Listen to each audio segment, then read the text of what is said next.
അസ്സലാമലൈക്കും. ഇന്ന് പൊലച്ചക്ക് ചിക്കൻ കറി ഉണ്ടായിരുന്നു, പിന്നെ ചെറുപയറും ചതുരപ്പയറിൻ്റെ ഉപ്പേരിയായിരുന്നു ഉണ്ടായിരുന്നത്. ബത്തിരിങ്ങൾ ആണ്ടിൻ്റെ ഇറച്ചി കിട്ടിയിട്ടുണ്ടായിരുന്നു, അങ്ങനെ അത് കുറച്ച് കറി വെച്ചിട്ടുണ്ടായി പത്തിരിയും കൂട്ടി കഴിക്കാൻ വേണ്ടിയിട്ട്. ഇന്ന് പിന്നെ ഉണ്ടാക്കാൻ പോണത് ചിക്കൻ ഹനീദാണ്. അപ്പോൾ അതിന് വേണ്ടിയിട്ടുള്ള റെസിപ്പിയാണ് ഇന്ന് ഞാൻ ഷെയർ ചെയ്യാൻ പോണത്. ഹനീദിനുള്ള മസാല റെഡിയാക്കി എടുക്കണം. അപ്പം അതിന് വേണ്ടിയിട്ട് ഒരു പാനിലോട്ട് കുരുമുളക്, ഗ്രാമ്പു, ചെറിയ ജീരകം, വലിയ ജീരകം, ഏലക്കായ ഇട്ടിട്ട് ഒന്ന് റോസ്റ്റ് ചെയ്തെടുക്കുക. അതൊന്ന് റോസ്റ്റായി കഴിയുമ്പോൾ അതിലേക്ക് മഞ്ഞൾപ്പൊടിയും മല്ലിപ്പൊടിയും ആഡ് ചെയ്തിട്ട് അതും ഒന്ന് ജസ്റ്റ് ചൂടാക്കിയെടുക്കണം. എന്നിട്ടത് പൊടിച്ചെടുക്കുക.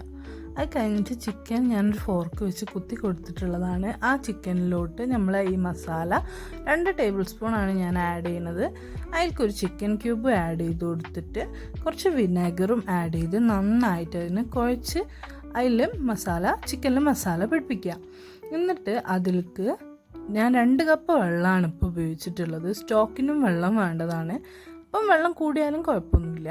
അങ്ങനെ അത് വേവിച്ചെടുക്കുക. ആ വേവിച്ച ഇതിന്ന് ചിക്കൻ എടുത്ത് മാറ്റിയിട്ട് സ്റ്റോക്ക് അളന്ന് വെക്കണം. എന്നിട്ട് അതേ പാനിൽ സൺഫ്ലവർ ഓയിൽ ഒഴിച്ച് ഉള്ളി നന്നായിട്ട് വഴറ്റിയെടുക്കുക. ഉപ്പിട്ടിട്ടാണ് വഴറ്റിയെടുത്തിട്ടുള്ളത്. അങ്ങനെ ഉള്ളി ഒന്ന് ഏകദേശം വഴണ്ടി വന്നിട്ടുണ്ടെങ്കിൽ അതിലേക്ക് തക്കാളിയും ക്യാപ്സിക്കവും ആഡ് ചെയ്തിട്ട് അതിനെ നന്നായിട്ട് വഴറ്റിയെടുക്കുക. അത് വഴണ്ട് നല്ലോണം വന്നതിന് ശേഷം അതിലേക്ക് ഒരു നാരങ്ങ ആഡ് ചെയ്യുക. പിന്നെ എടുക്കുന്ന അരിൻ്റെ 2 ഇരട്ടി വെള്ളം, അതായത് ഞാൻ 2 കപ്പ് അരി എടുത്തത് കൊണ്ട് 4 കപ്പ് വെള്ളം സ്റ്റോക്കും പച്ചവെള്ളവും കൂടി ചേർത്തിട്ടും എന്നിട്ട് അരി ഇട്ടിട്ട് നന്നായിട്ട് അതിനെ ഇളക്കിയിട്ട് വേവാൻ വേണ്ടി വെക്കുക. ഈ സമയത്ത് നേരത്തെ വേവിച്ച് വെച്ചിട്ടുണ്ടായിരുന്ന ചിക്കന് കുരുമുളക് പൊടിയും സ്റ്റോക്കും ഉപയോഗിച്ചിട്ട് സൺഫ്ലവർ ഓയിലും വെച്ചിട്ട് ഒന്ന് പൊരിച്ചെടുക്കണം. ജസ്റ്റ് ഒന്ന് പൊരിച്ചെടുത്താൽ മതി.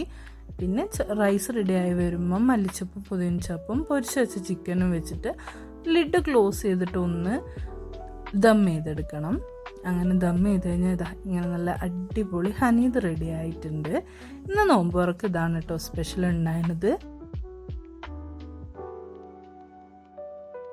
ചിക്കൻ ഹനീദ് മാത്രമല്ല നല്ല പത്തിരി ഉണ്ടായിരുന്നു. പിന്നെ ബദ്രീങ്ങളാണ്ടിനെ പള്ളിയിൽ നിന്ന് കിട്ടിയിട്ടുണ്ടായിരുന്ന ബീഫും കറി വെച്ചിട്ടുണ്ടായിരുന്നു.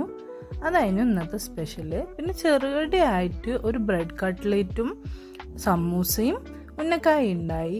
ജ്യൂസായിട്ട് ക്രാൻബെറി ജ്യൂസും മാംഗോ ജ്യൂസും ഉണ്ടായി.